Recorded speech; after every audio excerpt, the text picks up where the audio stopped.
பவுன் புட்ஸின் பாரம்பரிய முறையில் பவுன் புட்ஸின் மல்டி பர்பஸ் ஆட்டா மாவு தயாரிக்க தேவையான பொருட்கள்: ரேஷன் கோதுமைங்க, அது கூட கொண்டக்கடலை, பாசிப்பயிறு, சோளம், கம்பு, ராகி, இந்த 6 பொருட்களை கலக்கி குரு கொண்டு போய் மாவரைக்கிற மில்லில் அரைச்சிட்டு வந்துருவா அப்படிங்க. அதைய காய போட்டு எடுத்து பக்குவமாக வச்சுக்கணுங்க. இது எங்கள் 2 பேர்த்துக்கு 2 மாதத்துக்கு வருங்க. இதில் 10க்கு மேலே பதார்த்தம் செய்யலாமுங்க.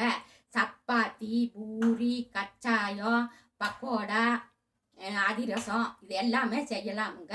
அது எப்படி செய்யறதுன்னு பவுனம்மா பவுன் புட்ஸின் பாரம்பரிய முறையில் குரு வைத்திய உணவை மருந்தாக நாங்கள் 13 வருஷம் ஆராய்ச்சி பண்ணி கண்டுபிடிச்சி பயன்படுத்தி பலன் பெற்றுட்டு உங்கள் முன்னாடி வைக்கிறோமுங்க.